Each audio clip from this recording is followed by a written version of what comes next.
राधे राधे दोस्तों, मेरा नाम चेतना है। आज मैं आपको 16 सोमवार व्रत की कथा सुनाने जा रही हूँ। सो ध्यान से सुनिए। मृत्यु लोक में भ्रमण करने की इच्छा करके एक समय श्री भूतनाथ भगवान भोलेनाथ माता पार्वती के साथ मृत्यु लोक में पधारे।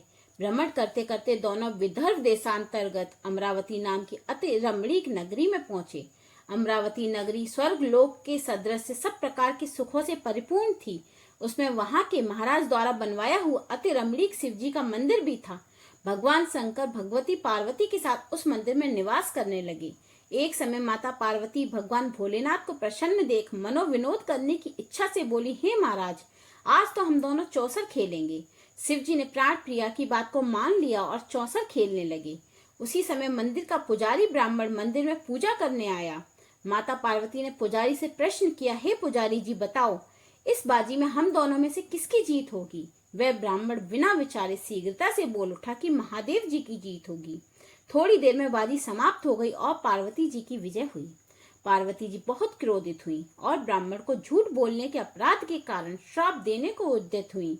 भोलेनाथ ने माता पार्वती को बहुत समझाया, परंतु उन्होंने ब्राह्मण को कोढ़ी होने का श्राप दे ही दिया। तत्पश्चात भोलेनाथ माता पार्वती के साथ हिमालय की ओर चले गए। कुछ समय पश्चात पार्वती जी के श्राप बस पुजारी के शरीर में कोढ़ पैदा हो गया। वह अनेक प्रकार से दुखी रहने लगा। पुजारी को श्राप कष्ट भोगते हुए जब बहुत दिन हो गए, तब एक दिन देवलोक की अप्सराएं शिव जी की पूजा हेतु उसी मंदिर में पधारी। पुजारी के कोढ़ के कष्ट को देख उन्होंने बड़े दया भाव से उससे रोगी होने का कारण पूछा। पुजारी ने निसंकोच सारी बातें उन्हें बता दी। वे अप्सराएं बोली, हे पुजारी, अब तुम अधिक दुखी मत होना, भगवान शिव तुम्हारे कष्ट को दूर कर देंगे। तुम सब व्रतों में श्रेष्ठ 16 सोमवार का व्रत भक्ति भाव से किया करो। पुजारी ने अप्सराओं की रानी से विनम्र भाव से 16 सोमवार व्रत की विधि पूछी। उसने बताया, सोमवार को भक्ति के साथ व्रत करें, स्वच्छ वस्त्र पहने, संध्या व उपासना के बाद आधा सेर गेहूं का आटा लें, उसके 3 अंग बनाएं और घी, गुड़, दीप, नैवेद्य, पुंगी फल, बेल पत्र, जनेऊ, चंदन, अक्षत, पुष्प आदि के द्वारा प्रदोष काल में भगवान शंकर का विधि से पूजन करें। तत्पश्चात 3 अंगों में से एक शिव जी को अर्पण करें, बाकी 2 को शिव जी का प्रसाद समझकर उपस्थित जनों में बांट दें और आप भी प्रसाद पाएं। इस विधि से 16 सोमवार व्रत करें। 17वें सोमवार को पाव सेर पवित्र गेहूं के आटे की बाटी बनाएं, उसमें घी और गुड़ मिलाकर चूरमा बनाएं, भगवान भोलेनाथ को भोग लगाकर उपस्थित भक्तों में बांटें। इसके बाद कुटुंब सहित प्रसाद लें तो शिव जी की कृपा से उनके सभी मनोरथ पूर्ण हो जाते हैं। ऐसा कहकर सभी अप्सराएं स्वर्ग को चली गईं। ब्राह्मण ने यथाविधि से 16 सोमवार का व्रत किया तथा भगवान शिव की कृपा से रोग मुक्त होकर आनंद से रहने लगा। कुछ दिन बाद शिव जी और पार्वती जी फिर से उस मंदिर में पधारे। ब्राह्मण को निरोगी देख पार्वती जी ने ब्राह्मण से रोग मुक्त होने का उपाय पूछा तो ब्राह्मण ने 16 सोमवार व्रत की कथा सुनाई। पार्वती जी अति प्रसन्न हो ब्राह्मण से व्रत की विधि पूछकर स्वयं इस व्रत को करने को तैयार हो गईं। व्रत के बाद उनकी मनोकामना पूर्ण हुई तथा उनके रूठे पुत्र स्वामी कार्तिकेय जी स्वयं माता के आज्ञाकारी हुए। कार्तिकेय जी को अपना यह विचार परिवर्तन का रहस्य जानने की इच्छा हुई। वे माता से बोले, हे माता, आपने ऐसा कौन सा उपाय किया जिससे मेरा मन आपकी ओर आकर्षित हुआ। पार्वती जी ने वही 16 सोमवार व्रत की कथा उनको सुनाई। कार्तिकेय जी ने कहा, इस व्रत को मैं भी करूंगा क्योंकि मेरा प्रिय ब्राह्मण मित्र बहुत दुखी मन से परदेश गया है। मेरी उससे मिलने की बहुत इच्छा है। कार्तिकेय जी ने भी इस व्रत को किया और उनका प्रिय मित्र मिल गया। मित्र ने इस आकस्मिक मिलन का भेद कार्तिकेय जी से पूछा तो वह बोले, हे मित्र, हमने तुम्हारे मिलने की इच्छा करके 16 सोमवार का व्रत किया था। उस ब्राह्मण मित्र को अपने विवाह की बड़ी इच्छा थी। उसने कार्तिकेय जी से व्रत की विधि पूछी और यथाविधि व्रत किया। व्रत के प्रभाव से जब वह किसी कार्यवश विदेश गया तो वहां के राजा की लड़की का स्वयंवर था।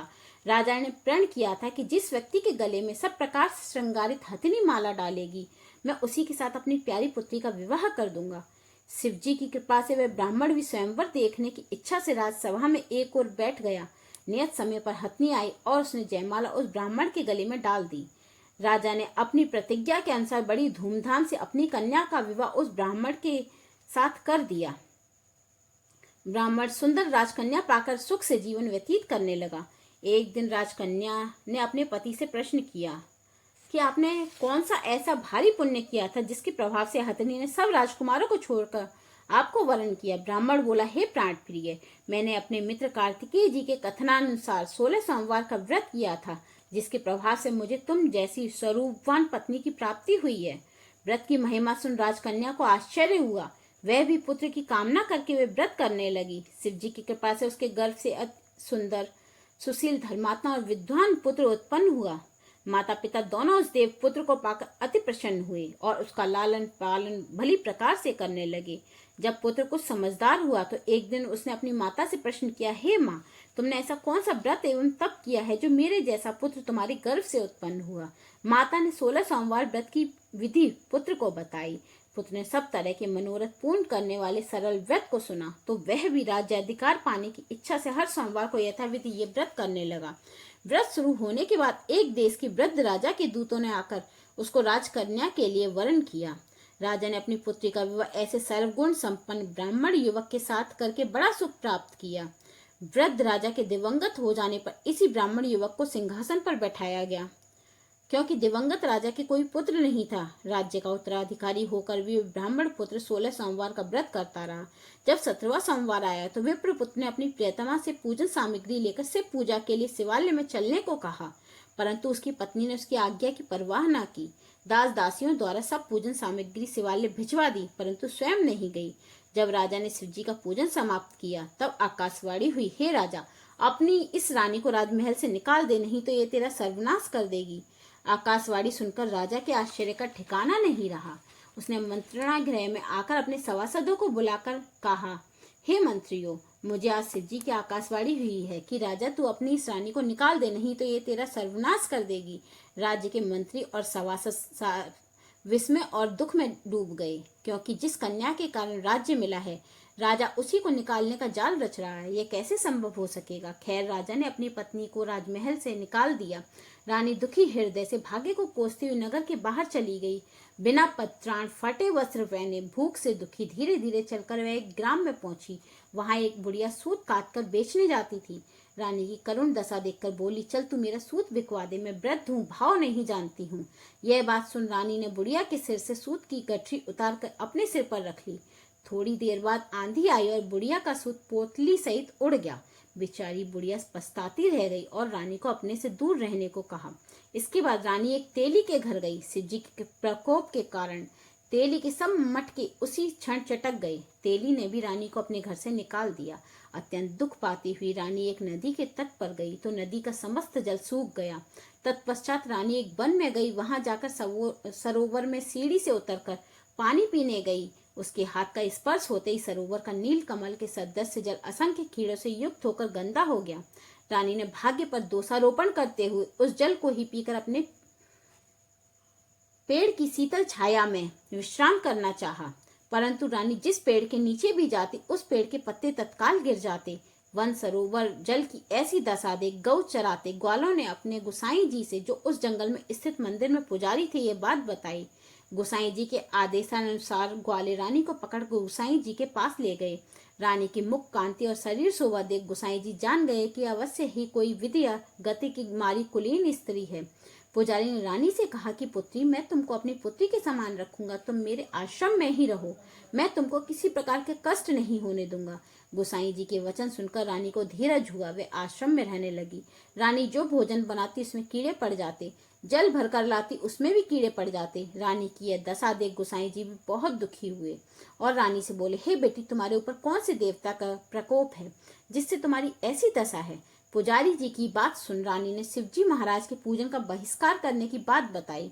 तो पुजारी ने शिवजी महाराज की अनेक प्रकार से स्तुति करते हुए रानी से बोले कि पुत्री, तुम सब मनोरथ पूर्ण करने वाले 16 सोमवार के व्रत को करो, उसके प्रभाव से ही तुम अपने कष्टों से मुक्त हो सकोगी। गोसाई जी की बात सुनकर रानी ने 16 सोमवार व्रत किए और 17वें सोमवार को विधि विधान सहित पूजन किया। उस पूजन के प्रभाव से राजा के हृदय में विचार उत्पन्न हुआ कि रानी को गए बहुत समय हो गया, न जाने कहाँ कहाँ भटकती होगी, उसे ढूंढना चाहिए। यह सोच रानी को तलाश करने के लिए राजा ने चारों दिशाओं में दूत भेजे। वे दूत रानी को ढूंढते हुए पुजारी के आश्रम में पहुंचे। वहां रानी को पाकर पुजारी से रानी को अपने साथ ले जाने का आग्रह करने लगे, परंतु पुजारी ने मना कर दिया। दूत चुपचाप लौट आए और महाराज को रानी का पता बतलाया। रानी का पता पाकर राजा स्वयं पुजारी के आश्रम में गए और पुजारी से प्रार्थना करने लगे, महाराज, जो देवी आपके आश्रम में रहती हैं वह मेरी पत्नी है। शिवजी के कोप से मैंने इनको त्याग दिया था। अब इस पर से शिवजी का प्रकोप शांत हो गया है, इसीलिए मैं इसे लेने आया हूँ। आप इसको मेरे साथ जाने की आज्ञा दीजिए। गुसाई जी ने राजा के वचन को सत्य समझकर रानी को राजा के साथ जाने की आज्ञा दे दी। गुसाई जी की आज्ञा पाकर रानी प्रसन्न होकर राजा के साथ नगर में आई। नगरवासियों ने नगर के द्वार और नगर को तोरण एवं बंधनवारों से सजाया। घर घर में मंगलगान होने लगे। पंडितों ने विविध वेद मंत्रों का उच्चारण कर अपनी राजरानी का स्वागत किया। ऐसी अवस्था में रानी ने पुनः अपनी राजधानी में प्रवेश किया। महाराज ने ब्राह्मणों को अनेक तरह से दानादि देकर संतुष्ट किया। याचकों को धन धान्य दिया। नगरी में स्थान स्थान पर सदाव्रत खुलवाए, जहाँ भूखे लोगों को भोजन मिलता था। इस प्रकार से राजा शिवजी की कृपा का पात्र हो राजधानी में रानी के साथ अनेक तरह के सुखों को भोग करता सोमवार का व्रत करने लगा। विधिवत शिव पूजन करते हुए इस लोक में अनेक सुखों को भोगने के पश्चात अंत में दोनों शिवपुरी को पधारे। जो मनुष्य मनसा वाचा कर्मणा भक्ति सहित 16 सोमवार का व्रत एवं पूजन इत्यादि विधिवत करता है, वह इस लोक में समस्त सुखों को भोग कर अंत में सदाशिव के धाम को प्राप्त होता है। यह व्रत सब मनोरथों को पूर्ण करने वाला है। इस 16 सोमवार व्रत कथा समाप्त।